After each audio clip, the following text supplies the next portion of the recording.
오늘 본문 말씀 보겠습니다. 요한복음 8장 21절, 22절 말씀 합독하시겠습니다. 내가 가리니 너희가 나를 찾다가 너희 죄 가운데서 죽겠고 내가 가는 곳에는 너희가 오지 못하리라. 유대인들이 이르되 그가 말하기를 내가 가는 곳에는 너희가 오지 못하리라 하니 그가 자결하려는가. 네, 요한복음 8장 계속 주님은 당신이 누구인지를 말씀했습니다. 내가 세상의 빛이다. 나를 따르는 자는 어둠에 다니지 아니하고 생명의 빛을 얻으리라. 또 당신은 내가 어디에서 왔으며 어디로 가는지 알고 있다. 너희는 내가 어디서 와서 어디로 가는지 모른다. 또 지난주 말씀으로 하면은 너희는 사람의 기준으로 판단하지만 나는 그렇게 판단하지 않는다. 계속 주님은 당신이 누구인지에 대해서 말씀합니다. 그런데 이 말씀을 계속 같이 듣고 있는 바리새인들, 서기관들 그리고 유대인들은 주님의 말씀이 하시는 말씀이 뭔지를 계속 깨닫지를 못하고 받아들이지를 못합니다. 그래서 요한복음 8장 21절에서 25절까지에는 너희들이 왜 받아들이지 못하는지 아느냐, 그들의 마음의 상태에 대해서 설명하시는 말씀이 됩니다. 즉 예수님에 대한 믿음을 가지고 바라봐야 될 텐데 여전히 의구심을 가지고 그 예수에 대해서 안 좋은 마음으로 바라보고 있는 이들에 대해서 믿지 않는 자들에 대해 하시는 말씀입니다. 우리도 마찬가지죠. 교회는 나오십니다. 그러나 여전히 의구심을 가지고 있어요. 거리가 있어요. 교회를 오래 다녔지만 여전히 믿지 못하는 분들에게, 또 믿음으로 살지 못하는 분들에게도 해당될 수 있겠죠. 오늘 이분들은 이 말씀을 들으시고 자신의 상태를 살펴볼 수 있기를 바랍니다. 먼저 요한복음 8장 21절을 다시 한번 읽어보겠습니다. 내가 가리니 너희가 나를 찾다가 너희 죄 가운데서 죽겠고 내가 가는 곳에는 너희가 오지 못하리라. 이제 이들에 대해서 얘기를 해줍니다. 내가 간다 그럽니다. 예수님이 가시는 거죠. 어디로 가는 걸까요? 예수님이 가시는 곳은 하나님의 나라입니다. 나를 찾는데요. 지금은 예수님을 거부해요. 나중에는 예수님을 찾아요. 그런데 죄 가운데 죽을 것이다. 끝내 예수님을 믿지 못하고 죄 가운데 죽을 것이다. 그런데 너희는 오지 못하리라. 즉 너희는 하나님 나라에 오지 못한다. 예수님이 이들의 상태에 대해서 얘기합니다. 이들은 나름대로 이 땅에서 권력을 가지고 있습니다. 엘리트 계층입니다. 돈을 가지고 있을 수 있고 사람들에게 인정받을 수 있고 지도자 위치에 있을 수 있어요. 근데 주님의 눈으로 볼 때에는 중요한 건 하나님의 나라예요. 부자가 아니에요. 권력이 아니에요. 높아지는 게 아니에요. 주님이 이 땅에 오신 인간들에게 제일 중요한 것, 내가 가는 곳, 너희들도 와야 된다를 얘기해요. 그런데 이 말을 이들이 알아들어요? 못 알아들어요? 못 알아들어요. 그래서 이런 말을 합니다. 요한복음 8장 22절 읽어보겠습니다. 유대인들이 이르되 그가 말하기를 내가 가는 곳에는 너희가 오지 못하리라 하니 그가 자결하려는가. 허허, 그가 자결하려는가? 어이가 없죠? 주님의 강조점은 불쌍히 여기시며 하나님의 나라를 얘기해요. 그 나라를 위해서 주님이 말씀하시고 자신이 누구인지를 계속 설명해요. 근데 못 알아듣고 뭐라 그래요? 어떻게 네가 가는 걸 우리가 못 가냐? 자결하려고 하느냐? 즉 이 말씀의 의미는 우리가 갈 수 없는 곳으로 간다? 그럼 너 혼자 죽으려고 하느냐? 왜 이렇게 얘기하냐면요, 네가 죽는 곳 외에 우리가 못 갈 곳이 어디 있느냐? 즉 자결하는 자리가 우리 따라 죽지는 못할 거 아니냐? 그 자리 우리까지 가서 죽지 못할 것이니까 거기 말고 우리가 못 갈 곳이 어디 있겠느냐? 즉 이 말은 예수님이 누구신지, 어디로 가시는지, 자신들이 왜 죄 가운데 죽는 것인지 알지 못하는 어디에서요? 무지입니다. 잘 기억하세요. 무지입니다. 무지에서 오는 조롱이에요. 이 말은 어떤 말과 같으냐면요, 교회 다니면 밥이 나오냐 떡이 나오냐, 무지에서 오는 조롱이죠. 그렇게 기도하면 하나님이 네 인생을 갑자기 벼락부자로 만들어주냐? 기도한다고 뭐 다르냐? 이것도 뭐예요? 무지에서 오는 거죠. 사실은 우리는 하나님 앞에 무지에서 비롯된 조롱들을 많이 해요. 어떤 사람들이요? 믿지 않는 자들에게요. 그들에게는 이해가 안 돼요. 예수님이 너희들이 왜 이렇게 도대체 내가 누군지도 모르고 내가 어디로 가는지도 모르고 도대체 너희들은 왜 죽는 것인지 알지 못하는 이런 무지에서 비롯된 조롱을 왜 하는지 아느냐, 이걸 설명을 해요. 무지에 대한 이유를 설명하는데 요한복음 8장 23절입니다. 읽어보겠습니다. 예수께서 이르시되 너희는 아래에서 났고 나는 위에서 났으며 너희는 이 세상에 속하였고 나는 이 세상에 속하지 아니하였느니라. 너희는 아래에서 났고 나는 위에서 났고 너는 이 세상 속했고 난 이 세상 속하지 않았다. 이게 이유가 왜 되냐면은요, 너희는 아래에서 났다는 의미는 너희는 죄 가운데 태어났어. 나는 하나님에게서 왔어. 이 세상에 속한 건 너희들은 어디 영향 아래 있어요? 죄의 영향 아래 있어. 나는 죄의 영향을 받는다, 받지 않는다? 받지 않아요. 지금 예수님은 이 땅에 오셔서 하나님 나라를 얘기해요. 세상의 빛이라고 얘기해요. 생명을 얘기해요. 어디에서 와서 어디로 가는지를 얘기해요. 근데 도대체 못 알아들어요? 이 의미는 뭐냐면요, 결국 너희는 죄 가운데 태어났으니 하나님과 단절되었어요. 죄의 영향 아래 있으므로 내가 하는 말을 알아듣는다, 알아듣지 못한다? 못 알아듣는다 이거예요. 내가 하는 말을 너희가 알아듣기가 힘들다. 하나님과 단절된 인간이 어떻게 하나님과 관계되어 있는 이야기를 알아들을 수 있겠느냐. 죄의 영향 아래 있으니 너희들은 내가 진리에 대해서 이야기해 주어도 깨닫지를 못한다. 자, 그러면 이 말을 하시는 주님이 이들을 바라볼 때 얼마나 답답하겠어요. 결국 이들을 향해서 이들에게 유일한 빛과 같은 말씀을 하나 줍니다. 요한복음 8장 24절 읽어보겠습니다. 그러므로 내가 너희에게 말하기를 너희가 너희 죄 가운데서 죽으리라 하였노라. 너희가 만일 내가 그인 줄 믿지 아니하면 너희 죄 가운데서 죽으리라. 앞뒤로 죽으리라입니다. 죄 가운데 죽으리라, 죄 가운데 죽으리라. 그런데 여기는 만일의 if. 내가 그인 줄 믿지 아니하면. 누구한테 하는 말이에요? 믿지 않는 자들에게. 지금 계속해서 똑똑한 척하고 있는 인간들이에요. 도대체 네가 뭔데 그러냐? 빛이라고? 도대체 무슨 얘기하는 거야? 네가 가는 곳을 우리가 못 간다고? 네가 죽으려 그러느냐? 계속해서 주님이 하신 말을 조롱하고 비꼬고 있어요. 그런데 그들은 결국 믿지 못하면 죽을 것이라는 운명을 깨닫지 못해요. 여기 그러므로라고 하는 말은 죄의 영향 아래 있기 때문에 내 말을 알아듣지 못함으로, 내가 그인 줄 믿지 못하면, 즉 내가 그인 줄은 그리스도 구원자인 줄 믿지 아니하면, 받아들이지 아니하면 너희는 그냥 죽을 거다. 즉 죄의 영향 아래 있는 너희가 나를 구원자로 믿지 아니하면 그 상태로 죄의 영향 아래 있는 알아듣지 못하는 죄의 상태로 그냥 너희는 죽게 되어진다. 이 말의 의미가 뭘까요?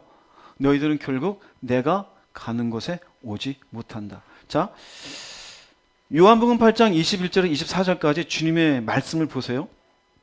별거 아닌 것 같은 말씀이지만 믿지 않는 사람들에게 너희들의 상태가 어떤지를 아냐? 그 상태를 명확하게 보여주는 말씀이 되어져요. 근데 이 말을 듣고 있는 인간들은 여전히 이 땅에서 먹고 사는데 지장이 없어요. 근데 깨닫지 못하는 게 있어요. 자신이 어디로 가는지를 몰라요. 자신에게 정말 필요한 게 뭔지를 몰라요. 돈도 벌어요. 집도 사요. 사람도 만나요. 재밌게 살아요. 근데 자신이 인간을 만드신 하나님의 피조물인 그 위치에서 결국 하나님의 눈으로 바라볼 때 너의 운명이 어디로 가고 있는지, 인생의 시간은 가고 있는데 너희는 지금 깨닫지 못한다라는 거예요. 이 말씀이 우리에게 주는 교훈에 대해서 세 가지로 나눠볼게요. 주님이 그랬죠. 너희가 나를 찾다가 너희 죄 가운데 죽는데요. 찾긴 찾는데요. 지금 안 믿는데. 주님 하신 말씀이에요. 지금 믿지 않는 사람들의 마음 가운데 갖고 있는 마음은 뭐냐면요, 나중이라도 믿고 싶은 마음은 있어요. 그럼 지금은 뭘까요? 지금은 세상을 좀 더 살고 싶어요. 세상을 살고 싶은 의미가 뭐예요? 지금 세상에서 누리는 것들을 누리고 재밌게 즐기는 것들도 즐겨보고, 나중에 이게 다 끝나면 내가 나중에 예수 믿겠다라는 거예요. 여러분에게 그런 생각 있지 않아요? 주님의 말씀 뭘까요? 너희가 나를 찾다가 죄 가운데 죽으리라. 무슨 말이냐면, 자, 지금은 내가 바쁘기도 하고 세상도 좀 살아야 되니까 나중에 믿을게. 언제 그 즐거움이 끝날까요? 언제? 죽을 때까지 끝날 것 같아요? 어느 순간? 자, 언제쯤 내가 세상에 대한 일이 끝날 것 같아요? 세상의 일이 끝날 때가 올 것 같아요? 무슨 말이냐면요. 나중에 믿겠다는 건 자기 생각이에요. 그러나 이 기회가 계속 주어진다고 착각하면 안 돼요. 내가 믿겠다는 순간이 언제일 것 같아요? 죽음이 임박했을 때 그때는 믿음이 그냥 생겨요? 인간은 누구든지 죽음이 임박하면 불안해요. 어떻게 될까? 아마 70 넘으신 분들은 다 그런 생각 드실 거예요. 또 젊더라도 우리 인생에게 죽음이라는 게 언제 닥칠지 어떻게 알아요? 지금 이렇지만 내가 한 10년 정도 돈 벌어놓고 나중에 잘 믿어야지. 그 10년을 보장할 수 있어요? 우리 인생의 10년을 보장할 수 있는 사람이 세상에 어디 있어요? 주님이 그래서 얘기하시는 거예요. 나를 찾다가 죄 가운데. 왜 죄 가운데? 계속 지금을 믿지 않고 있는 그 죄의 즐거움, 그 죄의 안락, 그 가운데 너희가 벗어나기 힘들다는 얘기예요. 그 말의 의미는 지금이라도 말씀을 듣고 있을 때 뭐하라? 결단하라 얘기예요. 결단하라요. 히브리서 3장 15절 말씀 읽어보겠습니다. 성경에 일렀을 때 오늘 너희가 그의 음성을 듣거든 경노하시게 하던 것 같이 너희 마음을 완고하게 하지 말라. 오늘입니다. 오늘. 이 말씀을 읽으면 어제도 오늘이고 오늘도 오늘이고 내일 읽으면 내일도 오늘이에요. 그런데 여기 중요한 건 뭐냐면요. 오늘 들렸어요. 들렸다고요. 주님의 말씀이 들렸어요. 하나님의 나라에서 들렸어요. 아니면은 좀 더 구체적으로 얘기하면 믿음으로 살라는 얘기가 들었어요. 이 땅에 하나님이 모든 것들을 다스리신 섭리자란 말씀을 들었어요. 그럼 뭐라 그러냐면요. 오늘 너희 마음을 뭐하게 하지 말라? 그럼 들린 거는 분명히 들렸는데 문제는 누구한테 있는 거예요? 나한테 있는 거예요. 나한테. 지금 오늘은 뭡니까? 내일이 아니라 지금이에요. 내일이 아니라 지금. 완고하게 하지 말라는 의미는요. 고집 부리지 말라라는 거예요. 나중에 지금은 좀 돈 좀 벌고 지금은 좀 재밌게 살고 지금은 뭐를 하고 그렇게 인생이 60이 지나고 70이 지나고 곧 죽음이 임박되면 그때는 기회가 올 것 같아요? 아니요. 주님 말씀에 의하면 기회는 안 와요. 이사야서 55장 6절 말씀 읽어보겠습니다. 너희는 여호와를 만날 만한 때에 찾으라. 가까이 계실 때에 그를 부르라. 네, 여기 보세요. 때가 있어요. 때에 찾으라. 때에 그를 부르라. 공부도 때가 있어요, 없어요? 있어요. 인생에도 각각의 때가 있어요. 그 때에 맞게 뭔가를 결정하고 그 때에 맞게 살아가는 사람이 지혜로운 사람이에요. 근데 여기에 때는 다른 때가 아니라 만날 만한 때, 가까이 계실 때. 무슨 의미일까요? 믿지 않는 자들에게 은혜를 베풀고 있어요. 지금 바리새인들에게 얘기하자면요. 주님과 1대1로 지금 얘기하고 있어요. 때요 아니에요? 얼마나 좋은 기회예요. 얼마나 좋은 기회예요. 즉 기회가 있을 때 만나라는 거예요. 여러분들에게 말씀이 들려져요? 그럼 굉장한 기회예요. 할렐루야. 그 기회 때 어떻게 해요? 불신한 가운데 믿지 않겠다고 하는 게 아니라 들려지는 기회가 있을 때 그분을 믿으라는 얘기예요. 여러분의 내면을 살펴보십시오. 예수님이 하시는 말씀에 의하면은 도대체 이 사람들이 왜 믿지 않고 계속 자신을 바라볼까? 너희들이 결국은 나중에 나를 찾을 것이다. 그런데 나중 가면 될 것 같지? 아니, 죄 가운데 죽을 것이고 나 있는 곳에 너희도 못 올 거야. 결국 기회를 상실하고 자신이 결단한 인생의 나머지 내용에 대해서 심판을 받게 될 것이다입니다. 두 번째 요한복음 8장 21절에서 22절 주는 말씀. 예수님이 이렇게 말씀하시는데 사람들이 그렇죠. 도대체 못 알아듣고 아니 자기가 가는 곳에 우리가 못 간다고? 저가 뭐 하려고 하는가? 자결하려고 하는가? 자결하려고 하는가? 예수님 말씀을 도저히 이해를 못해요. 그랬더니 예수님께서 너희들이 죄 아래에 있고 죄의 영향 아래에 있으니 내 말을 못 알아듣는다 그래요. 즉 무슨 말이냐면요. 죄의 영향 아래에 있는 사람은 말씀을 들어요. 그런데 바르게 이해하지를 못해요. 그거 중요합니다. 잘 설명 들으세요. 죄라고 하는 것은 세상에서 내가 하고 싶은 것에 대한 욕망의 결과예요. 그러므로 죄는 언제든지 현실에서 눈으로 확인할 수 있고 내 몸으로, 내 삶으로 느낄 수 있어요. 그런데 진리라고 하는 것, 하나님의 말씀은 이 세상에서 확인할 길이 없어요. 느낄 수가 없어요. 하나님이 천지를 창조한 걸 어떻게 확인해요? 예수님이 십자가 지신 것 어떻게 확인해요? 부활했다는데 그걸 어떻게 확인해요? 천국은 저걸 어떻게 확인해요? 확인할 게 없어요. 믿음, 구원, 생명, 소망, 이게 전부 어떻게 느껴지냐면요, 확인할 길이 없으니 추상적인 단어와 개념으로밖에 안 보여요.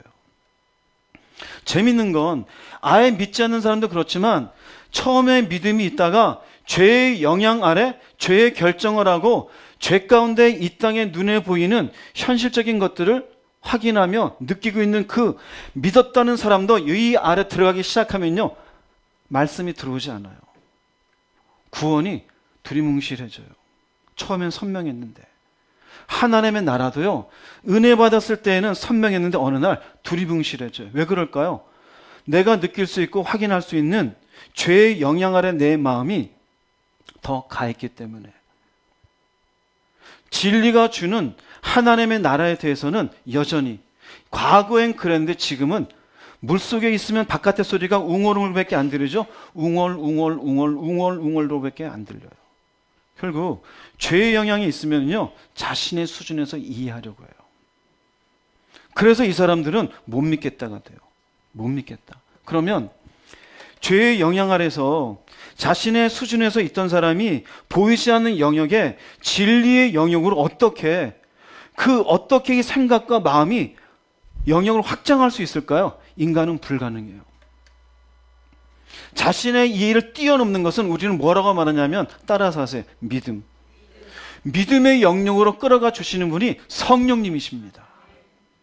우리는 항상 내가 생각하는 이성의 수준과 살았던 경험의 수준에서 절대 벗어날 수 없어요. 그런데 말씀의 영역은 전부 다 이성의 영역이 아니에요. 이해할 수 있는 영역이 아니에요. 믿음의 영역이에요. 그 믿음의 영역으로 끌어가시는 분이 성령님이에요. 마침내 성령님이 깨닫게 해주셔야, 아하, 우리가 뭐라 그러냐면 믿습니다 그래요. 그래서 죄의 영향 아래 있을 때에는 하나님이 천지를 창조한 거 말이 안 돼. 누가 봤어? 말씀으로 창조했다고? 근데 성령이 깨닫게 해주면 이해된다고 말하지 않고 뭐 한다 그래요? 믿는다고 얘기해요. 천국이 있음을 이해한다고 말하지 않아요. 존재한다고 믿어요. 예수님이 나를 위해서 십자가 지신 것을 이제 이해하겠다고 얘기하는 게 아니에요. 뭐라고 얘기해요? 믿는다고 얘기해요.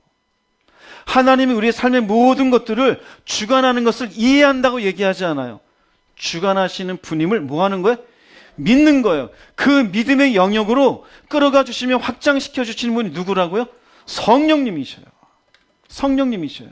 즉 믿지 않는 자들에게 주님이 하시는 말씀은 너희들은 죄의 영역 안에 있어. 근데 이것을 깨닫게 해주시는 분은 성령이라는 거예요.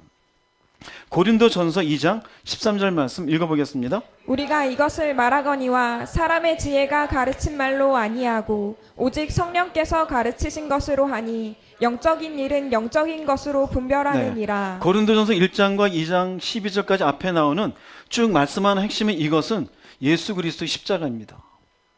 십자가는 하나님의 지혜예요. 왜 하나님의 지혜냐면 인간은 인간의 구원을 위해서 아무런 생각도 없었어요. 하나님이 예수 독생자를 보내셔서 인간을 구원할 방법을 이렇게 인간에게 펼쳐 보이셨어요. 이건 그분의 지혜예요. 그런데 이것을 이라고 합니다. 근데 이 뒤에 이것을 말하건 사람의 지혜가 가르친 말로 아니하고 성령께서 가르치신 거 아니 영적인 일은 영적인 것으로 분별하는 영은 성령이셔요. 즉 진리는 성령에 의해서 이해된다입니다. 즉 성령이 깨닫게 해주셔요. 깨닫게 되어질 때 비로소 우리는 십자가를 이해한다가 아니라 뭐라고 말한다고요? 믿는다라고 얘기하게 되어져요. 고린도전서 2장 14절 말씀 읽겠습니다. 육에 속한 사람은 하나님의 성령의 일들을 받지 아니하나니 이는 그것들이 그에게는 어리석게 보임이요 또 그는 그것들을 알 수도 없나니 그러한 일은 영적으로 분별되기 때문이라. 육에 속한 사람. 육에 속한 사람은 자연인이에요. 자연인. 즉 예수 안 믿는 분들이에요. 믿지 못하는 사람입니다. 이 사람들은 조금 전에 얘기했죠. 이성적이고 세상적인 사고에 제한돼 있어요. 늘 합리성을 따져요. 이해를 하느냐 안 하느냐가 중요한 요소예요. 과학적으로 이게 뭔가 결론이 딱 떨어지느냐 안 떨어지느냐가 중요해. 육에 속한 사람들. 그런데 그것들 하나님이 주시는 진리들 많잖아요.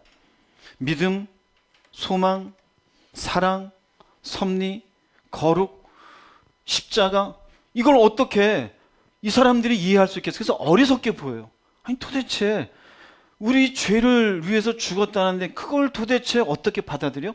어리석게 보여요. 알 수도 없어요. 근데 그러한 일은, 진리를 받아들이는 일은 무엇으로 분별된다? 영적으로. 뭐예요? 성령이 깨닫게 하신다요. 성령이 깨닫게 하신다. 즉 하나님의 진리는 성령이 역사하실 때만 제대로 이해하고 받아들여져요.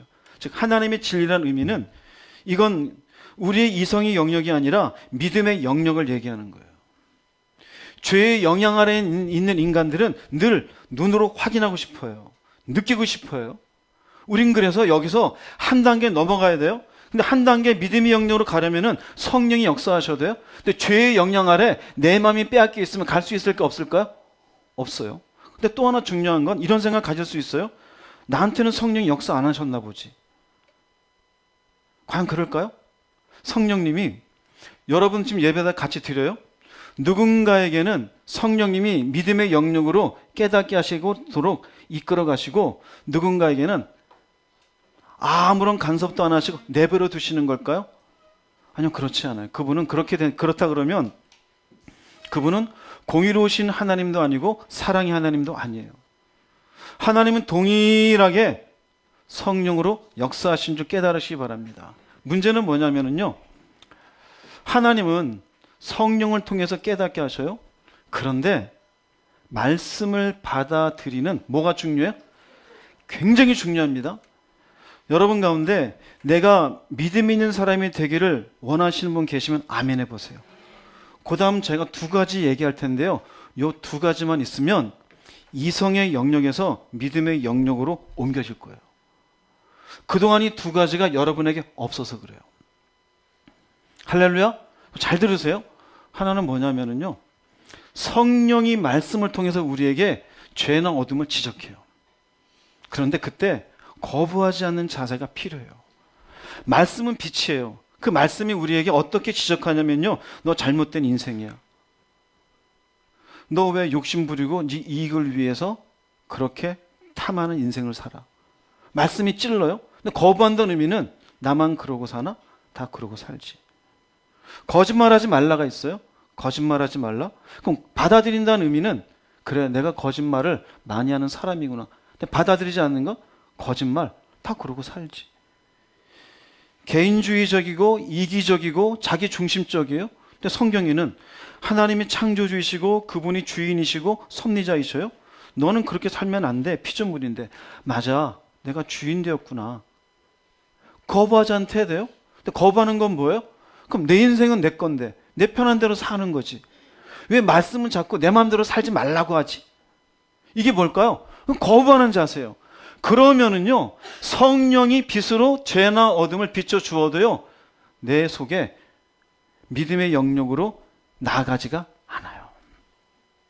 또 하나는요, 진지하게 받아들이는 자세예요. 말씀이 내게 임했을 때 진지하게라는 의미는 인간은 이 땅에 보이는 영역에 대해서만 생각한다 그랬잖아요. 세상에 대해서만. 그런데 하나님은 인간을 창조하시고 영을 불어넣어 주셨어요. 그래서 인간의 마음속에는 뭐가 있냐면요. 전도서 말씀에 영원을 사모하는 마음이 있다 그래요. 하나님을 사모하는 마음은요. 누구에게나 있어요. 그게 모든 인간들에게 공통적으로 나타나는 종교성이라는 거예요. 예수를 안 믿어도 누군가는 뭔가 보이지 않는 존재에 대해서 매달리고 살아요. 그런데 하나님의 말씀이 임해요. 말씀이 임하고 빛으로 비춰주다 보니 내 마음속에 어떤 마음이 들어가냐면요. 아, 진짜 영적인 존재인가 보다. 생명에 대해서, 구원에 대해서 관심을 가지게 되어져요. 그 관심을 가진 마음으로 좀 더 알고 싶은 마음을 갖게 되어져요. 이게 진지하게 받아들인 자세예요. 진지하게 받아들이지 않는 건 그런 게 어디 있어. 죽어봐야 아는 거지. 무슨 하나님을 신뢰해. 차라리 내 재능을 믿지. 에휴, 무슨 뭐 예수 십자가, 교회는 다니지만 모르겠어. 교회는 다니는데. 이게 전부 뭐냐면은요, 진지하게 받아들이지 않아요. 영혼에 대한 갈급함이 없어요. 성경은 그런 부분을 다른 말로 뭐라고 표현하냐면요, 목마른 마음이라고 표현해요.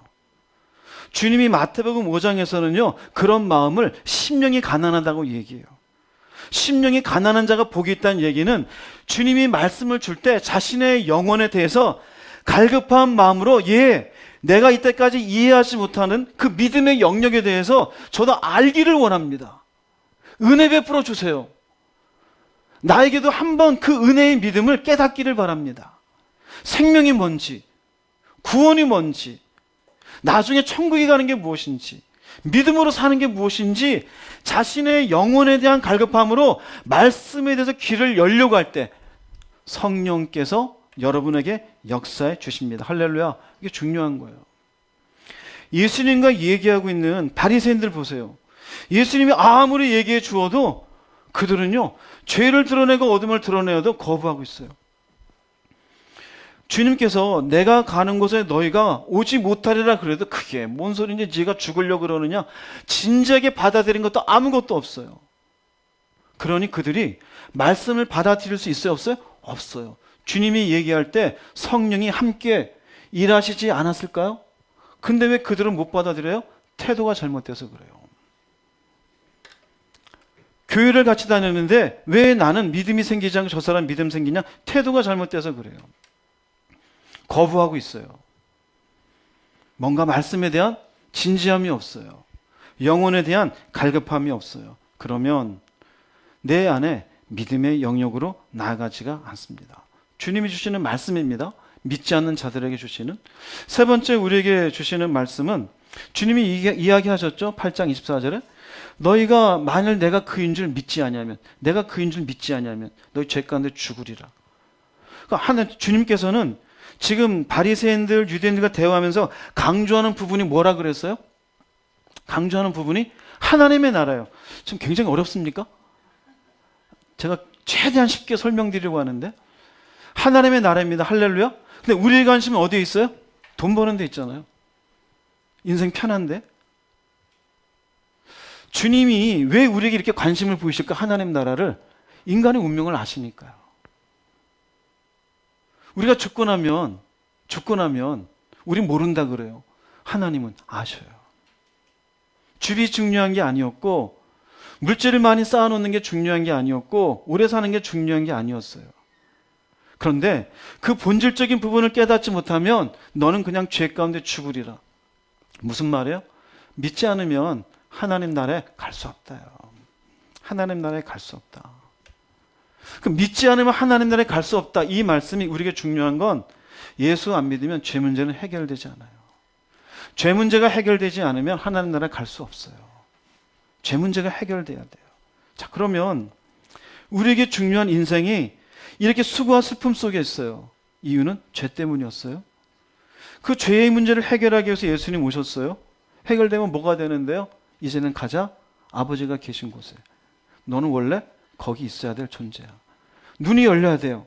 귀가 열려야 되고. 그런데 세상만 바라보고 있어요. 아무런 갈급함도 없어요. 그러면 어떻게 된다? 죄 문제도 해결되지 아니하고 하나님 나라에 갈 수 없는 죄 가운데 죽는 인생이 되어져요. 중요한 건 예수 그리스도. 그분이 우리 위해서 십자가 지시고 죄의 문제를 해결해 주셨으니 이분을 믿고 하나님 나라에 대한 소망을 가진 게 중요해요. 요한복음 3장 36절 말씀 읽어보겠습니다. 아들을 믿는 자는 영생을 가졌고 그 아들을 믿지 않는 자는 생명을 보지 못하고 오히려 하나님의 진노가 그 사람 위에 머물러 있느니라. 하나님의 시선으로 보자면은요, 인생은 두 부류예요. 아들을 믿는 자와 아들을 믿지 않는 자. 인간은 인생을 이렇게 나눌 수도 있어요. 부자와 가난한 자. 사장과 직원. 건강한 사람, 건강하지 못한 사람.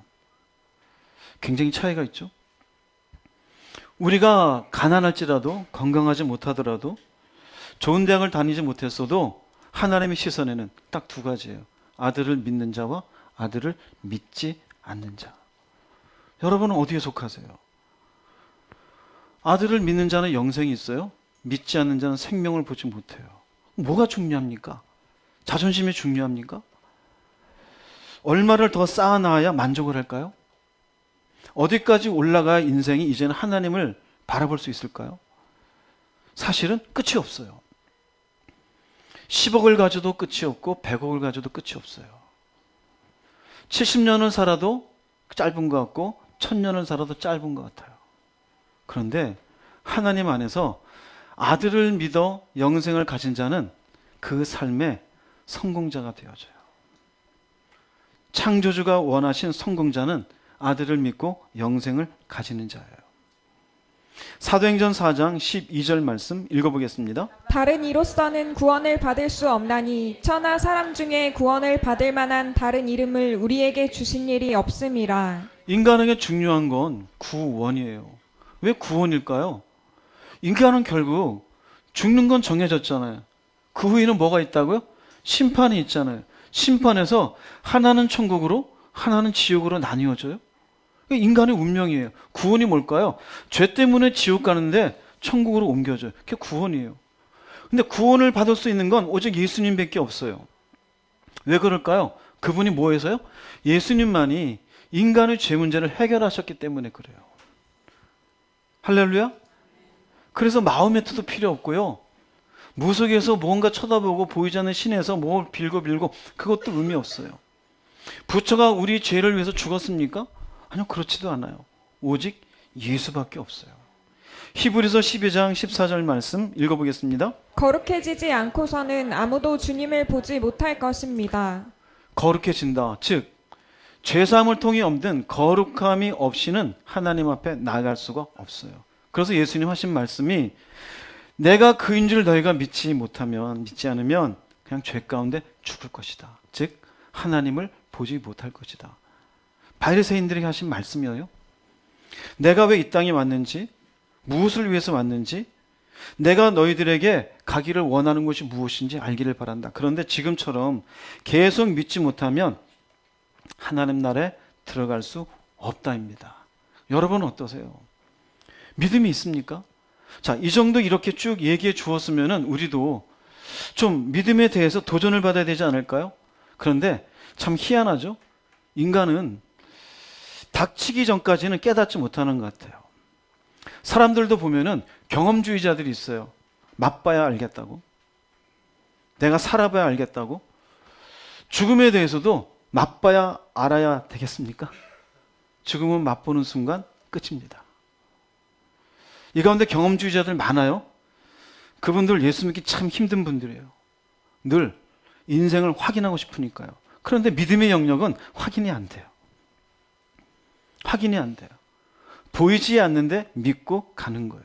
그럼 주님이 이 정도 얘기해 주셨으면 바리새인들이 뭔가 마음을 돌이켜야 되지 않아요? 그런데 이렇게 얘기합니다. 이건 여러분의 모습일 수 있어요. 요한복음 8장 25절 읽어보겠습니다. 그들이 말하되 내가 누구냐? 예수께서 이르시되 나는 처음부터 너희에게 말하여 온 자니라. 기껏 한다는 얘기가 당신은 그리스도이십니다 이게 아니라 네가 누구냐? 또 뭐하는 놈이냐? 무슨 얘기예요? 듣기 싫다는 얘기예요.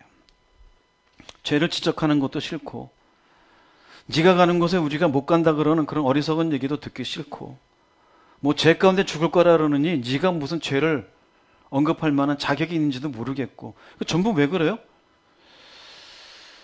예수 그리스도에 대해서 애당초 마음속에 받아들일 마음이 없어요. 즉 네가 누구냐는 네 정체가 뭐냐의 마음은 마음이 닫혀 있어요.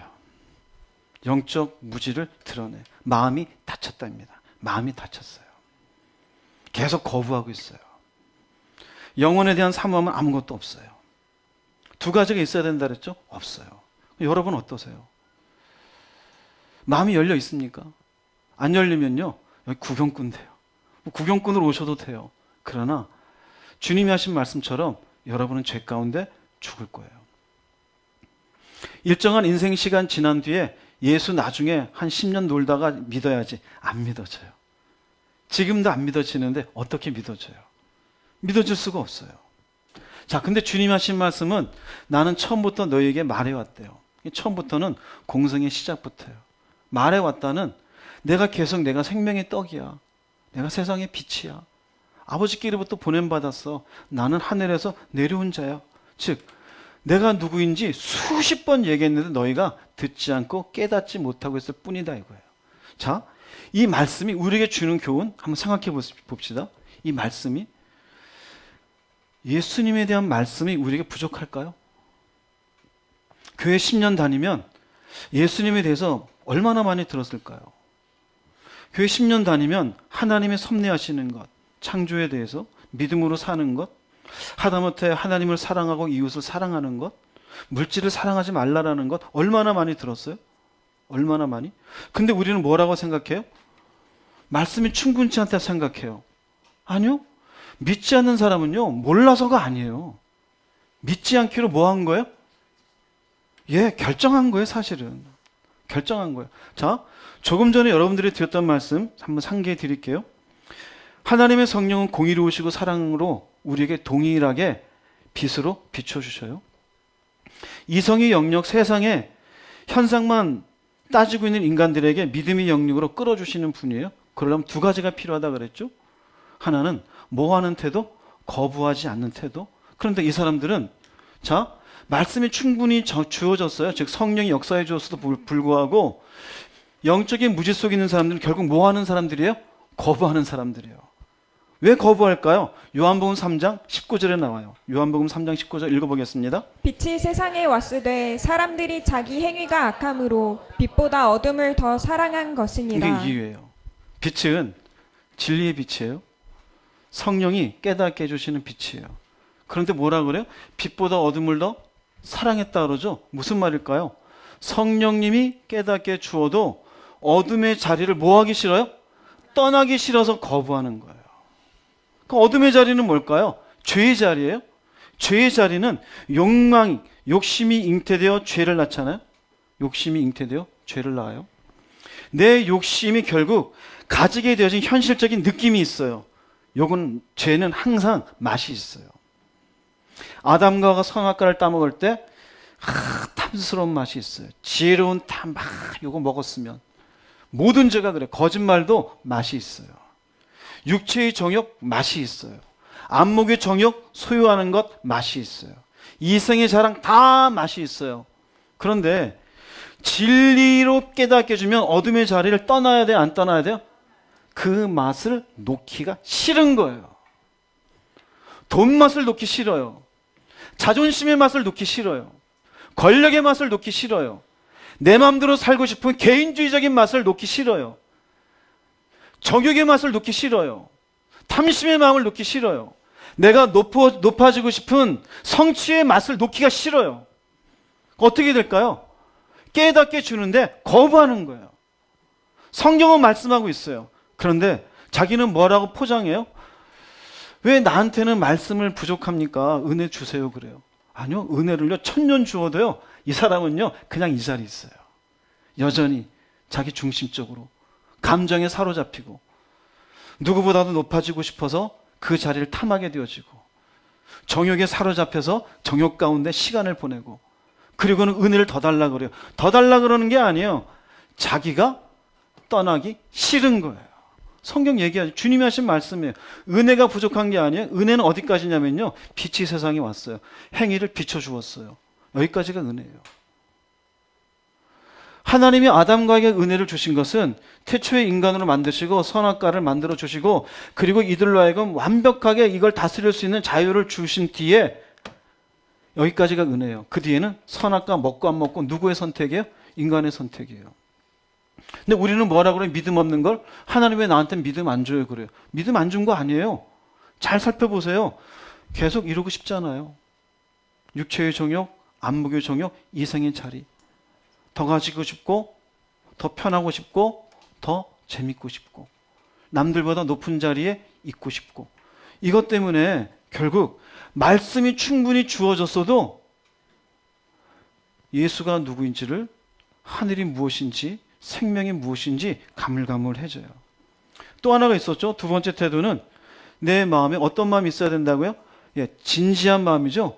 영혼에 대한 갈급함이 있어야 된다고. 이 사람들은 이게 또 없어요. 요한복음 5장 39절 40절 말씀 읽어보겠습니다. 이 성경이 곧 내게 대하여 증언하는 것이니라. 그러나 너희가 영생을 얻기 위하여 내게 오기를 원하지 아니하는도다. 성경 말씀이에요. 그럼 여러분 교회 왜 와요?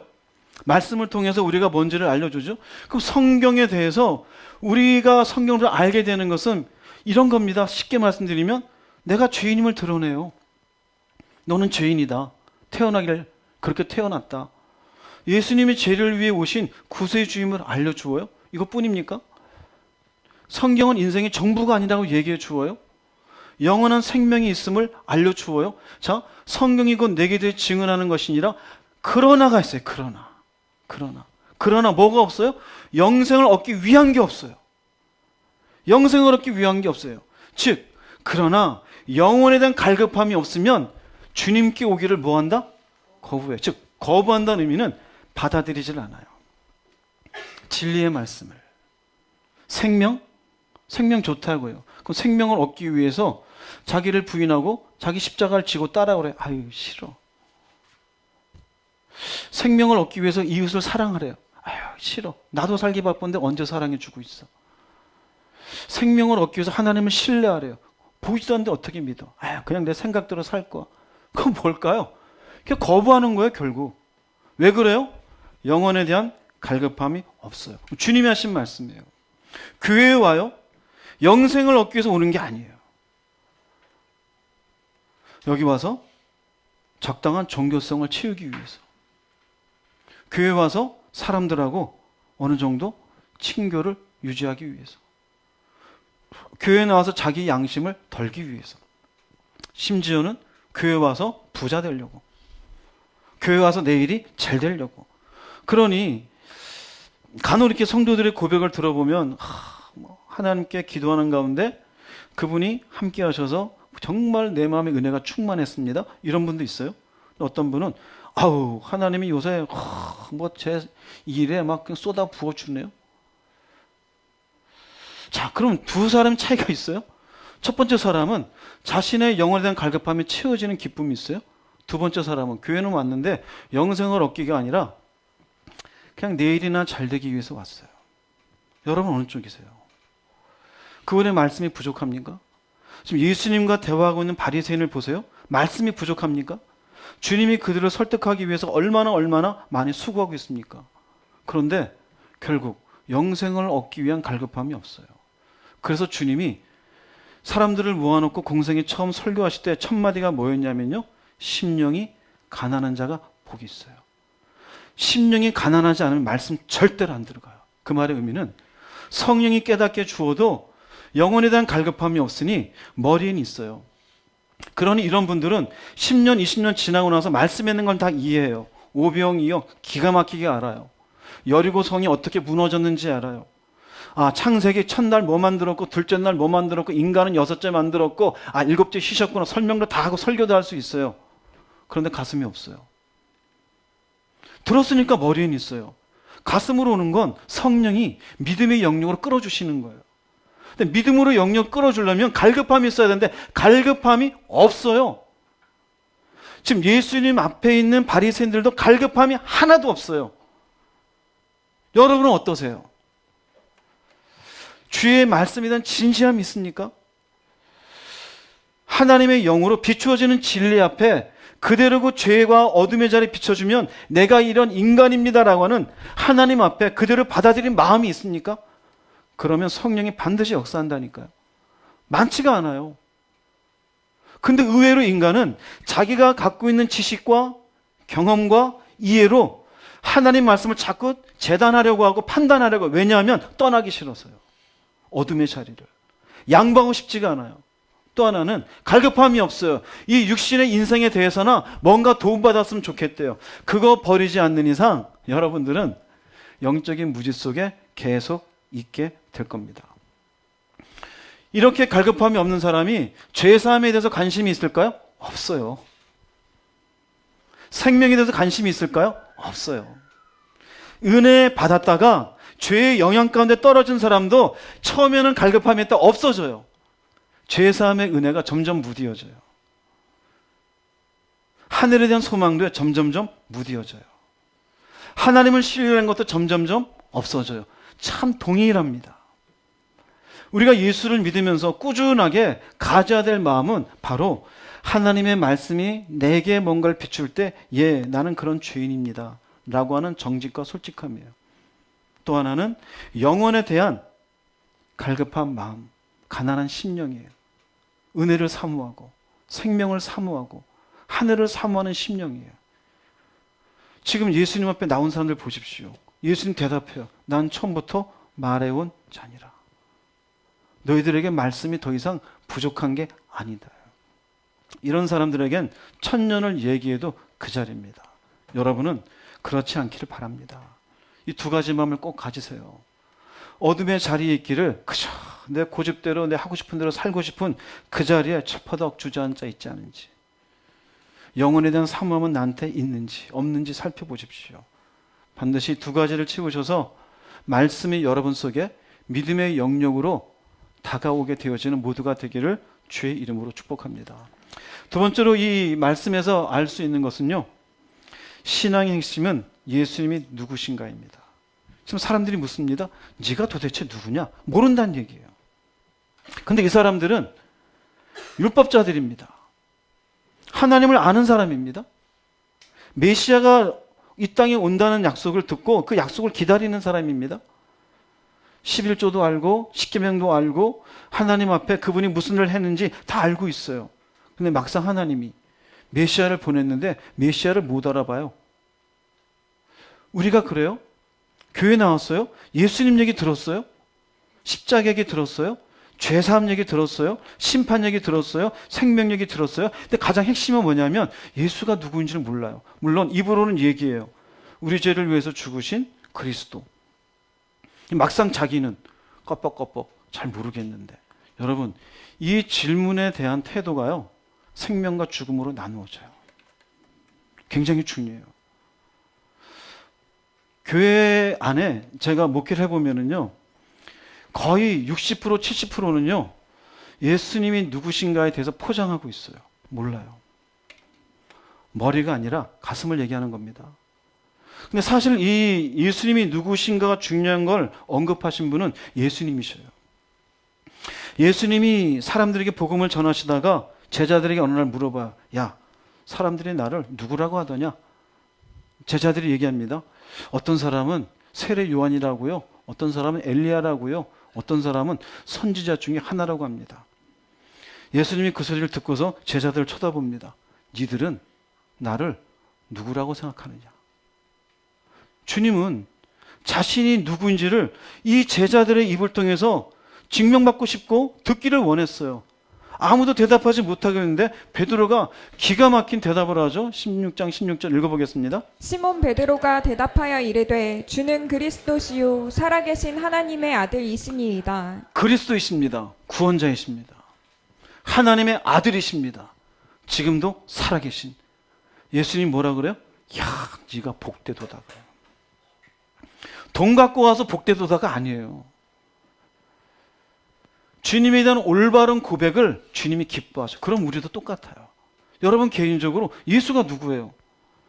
머리가 아니라 가슴으로 정말 나를 구원해 주기 위해 이 땅에 오신 독생자 예수 그리스도 맞습니까? 내 죄 위에 피 흘리시고 사흘 만에 부활하셔 길을 열어주신 메시아가 맞습니까? 정말 맞아요? 아니 머리가 아니라요. 가슴이에요. 지금도 살아계셔서 우리를 위하여 함께 해주시며 우리 인생 걸음을 인도해 주시는 분으로 믿으십니까? 정말요? 예수님은 지금도 우리에게 고백을 듣고 싶어요. 내가 너한테 누구냐? 내가 너한테 누구냐?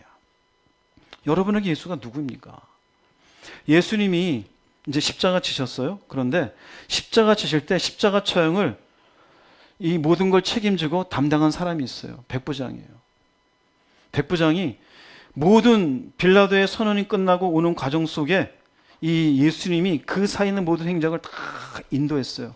예수님 십자가 지시고 죽으시는 과정이 모두 끝나고 그랬더니 이런 고백을 해요. 마태복음 27장 54절 읽어보겠습니다. 백부장과 및 함께 예수를 지키던 자들이 지진과 그 일어난 일들을 보고 심히 두려워하여 이르되 이는 진실로 하나님의 아들이었도다 하더라. 백부장은 예수님을 처형하는데 참여한 사람이에요.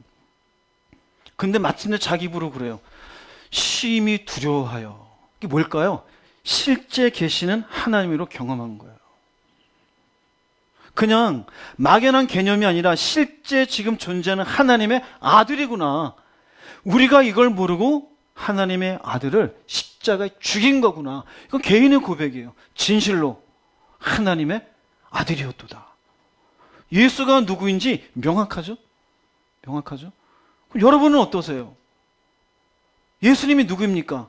그냥 책에 나오는 이름 석자입니까? 그냥 개념에 멀리 부처, 마음의 뜻 비슷한 예수입니까? 어떠세요? 자기 고백이 있어야 돼요. 자기 고백이. 결국은 영적인 무지에서 벗어난 사람 올바른 고백이 있어요. 예수가 누구인지. 여기에서 생명과 죽음으로 나뉘어져요. 예수님이 십자가 치신 모습이잖아요. 부활했어요. 부활하고 제자들에게 나타나셨어요. 제자들이 나타났을 때 도마라는 사람이 예수님의 부활을 의심했어요. 어떻게 부활한 걸 믿냐? 죽었는데. 나는 그의 못자국을 만져봐야 되겠다.